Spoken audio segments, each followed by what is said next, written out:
안녕하세요. 헨티비 정혜인입니다. 오늘 소개해드릴 책은요, 바로 새순이라는 작품입니다. 오늘도 함께 책 읽어볼게요. 오늘 소개해드릴 작품은요, 김미정 작가의 계절일기라는 작품인데요. 함께 읽어볼게요. 먼저 작가 소개입니다. 김미정. 세상은 나에게 그리 호의적이지 않지만 그럼에도 여전히 세상은 행복으로 가득 차 있고 사람들은 서로를 사랑으로 대할 거라 믿는다. 시간과 경험은 나를 성장하게 했고 흘러가는 시간이 아쉬워 계절을 한없이 즐기며 보내려고 노력한다. 계절마다 피어나는 꽃을 봐야 진정 그 계절을 잘 보낼 거라 쓰인 글을 봤다. 열심히 바쁘게 살아가는 일상 속에도 매년 묵묵히 자리를 지키며 피는 꽃을 잠시나마 바라보는 여유가 이 책을 보는 당신에게도 찾아오길 바란다. 그럼 이어서 작품도 함께 읽어볼게요. 계절일기라는 작품인데요. 먼저 겨울입니다. 겨울. 내 이야기는 2월 3일 겨울부터 시작된다.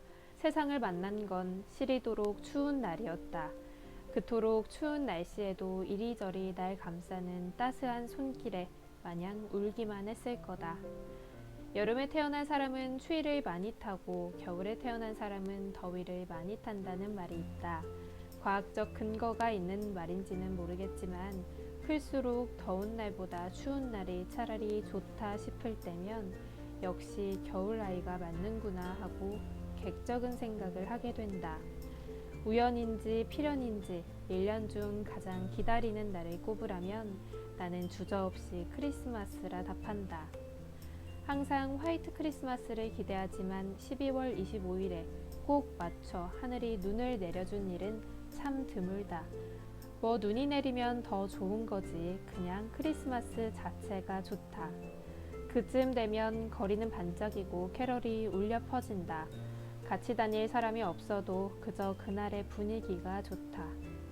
집에 박혀서 보일러를 올리고 이불을 둘둘 감고 있어도 추운 날에 사람들은 저마다 손을 꼭 붙잡고 발개진 얼굴로 빛나는 거리를 걸어다닌다. 사실 크리스마스를 제대로 즐겼던 적은 딱히 없었다. 대학생이 되고 가족과 처음 크리스마스를 함께 맞이했던 작년 12월, 문득 며칠 전 아빠가 했던 말이 떠올랐다. 우리도 이 나무에 불빛 달고 트리나 만들어 볼까? 이제 다 커서 별로 재미없지? 집에 있는 해피트리 잎을 만지작거리며 툭 던진 말씀이셨다. 이제 막내까지 대학생인 집이라 트리 만들기는 생각 못했는데 올해 겨울엔 좀 유치해져 보자 싶었다. 벽 트리를 만들자. 언니와 계획하고 이곳저곳 돌아다니며 전구의 리본에 빨간 장식품과 트리 꼭대기를 장식할 별까지 한가득 들고 집으로 갔다. 무얼 이렇게 많이 샀냐며 기분 좋은 잔소리를 들을 거라 생각했는데 봉지 가득 담긴 소품에 부모님은 어린아이처럼 한박 웃음을 지으셨다. 가장 추운 계절이지만 유독 따뜻한 전구 불빛이 집안을 가득 채운 겨울이었다. 그럼 이어서 봄이라는 소제목을 가진 곳도 읽어볼게요. 한 해 첫 번째 계절, 우리는 매년 봄이 되면 새로운 환경 속에서 많은 사람들을 만났고 무언가를 시작하곤 했다. 시작이라는 건 설렘과 기대 그리고 약간의 긴장이 따른다. 대학생이 되고 홀로서기를 시작했던 계절도 사람과의 관계를 맺고 끊었던 계절도 글쓰기라는 분야를 도전한 계절도 내겐 모두 봄이었다. 나는 20살의 첫 봄을 마주했다. 북적이던 집을 떠나 아는 사람 하나 없는 서울에서 적응해야 했던 기대와 긴장이 가득했던 봄이었다. 고향인 대구에서 학창시절 내내 학교와 집, 학원만 왔다 갔다 했던 내게 서울은 참 낯선 도시였다. 지하철 노선부터 무슨 선이 그리 많은지 머리가 복잡했다. 이곳에는 내가 하는 모든 게 도전이었고 편하게 털어놓을 공간이 없던 터라 가끔 향수병이 찾아올 때도 있었다. 그 외로움을 털어내기 위해 일을 시작했다. 첫 아르바이트이자 사회생활이었다. 서울 생활 5년 차인 지금 나의 20살 봄을 생각해보면 적응의 연속이었다. 도시에, 학교에, 일에, 사람에, 혼자라는 사실에. 그렇게 바쁘게 지나간 20살 봄은 나를 성장하게 했다. 크고 작은 봄이 여러 해 지나가고 24세 두 번째 봄이 찾아왔다. 끊었던 인연의 다른 인연이었다. 누군가를 마음에 넣는 일은 마음에서 내보내는 일만큼 어렵고 조심스러웠다. 내가 상대방 마음에 들어간다는 사실도 그러했다. 24시면 이 사람 저 사람 만나보는 게 좋은 거라 하지만 나는 걱정이 앞섰다. 내가 최선을 다해도 상처를 받은 일이 많았기에 무의식적으로 새로운 인연을 나만의 틀에 가두게 될까 두려웠다. 새로운 사람이지만 과거에 얽매여 관계를 망치게 될까 두려웠다.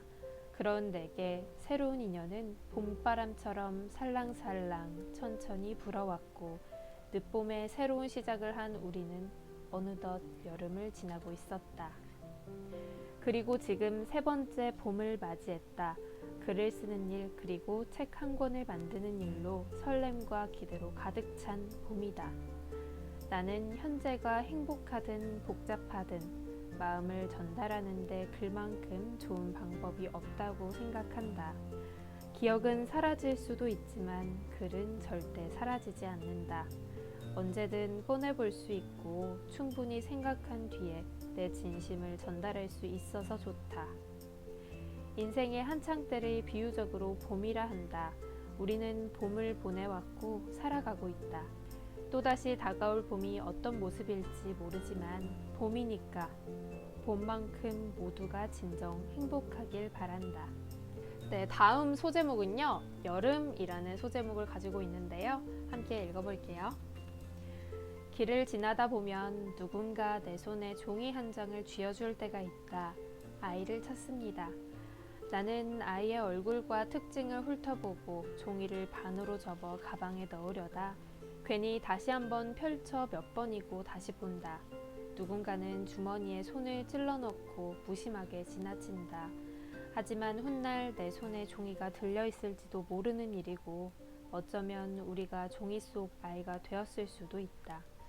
더운 여름날 초등학교도 입학하지 않은 어린 나이에 나는 사거리 한복판에 버려졌다. 그날은 내가 잘 따르고 좋아했던 동네 초등학생 언니와 오빠가 나를 자전거 뒤에 태워 공원에 데려간 날이었다. 공원에서 내가 어떤 행동을 했는지 기억은 나지 않지만 그 둘은 내가 상당히 거슬렸던 모양이다. 검정 구두를 신은 나를 혼자 내버려두고 자전거를 타고 점점 멀어져 갔다. 펑펑 울며 뒤쫓아갔지만 조그마한 내가 따라잡기에는 역부족이었다. 그렇게 한참을 울며 걸었다. 왼쪽으로는 끝없이 펼쳐진 도로와 버스 정류장을, 오른쪽으로는 빵집과 수많은 상가를 지나쳤다. 그 시간 동안 나를 도와주는 어른은 아무도 없었다. 얼마나 걸었을까? 얼마나 많은 건물과 사람을 지나쳤을까? 지쳐서 멈춰선 정류장에서 누군가 내게 손을 내밀었고 다음 순간 기억나는 장면은 아빠가 내게 달려오는 모습이다. 경험은 기억으로 남고 기억이란 시간이 지날수록 흐릿해지기 마련이다. 말 그대로 흐릿해지기만 할 뿐. 내 머릿속에 저장된 기억이라면 언제든 꺼낼 수도 있을 거다. 기억하고 싶지 않아도 저절로 머릿속에 남는 일이 있다. 비록 조각조각 흩어져 완전한 기억이라 할 순 없을지 몰라도 그날의 날씨, 냄새, 건물, 사람, 나를 쳐다보는 눈빛처럼 사소한 한 가지라도 마음 깊숙이 박힌 여름의 기억도 있다. 다음 파트는 가을인데요. 오늘은 여기까지 읽어드릴게요. 지금이 가을인데 가을에는 어떤 이야기가 담겨 있을지 궁금한데요. 궁금하신 분들 함께 찾아서 읽어보셔도 좋을 것 같아요. 다음은 비 오는 날이라는 소제목을 가지고 있기도 하고요. 또 사진이라는 소제목도 있습니다. 그리고 믿음을 끝으로 이 작품은 끝이 나는데요. 오늘은 새순이라는 작품 함께 읽어봤는데요. 저는 다음에도 다른 작품으로 찾아올게요. 안녕!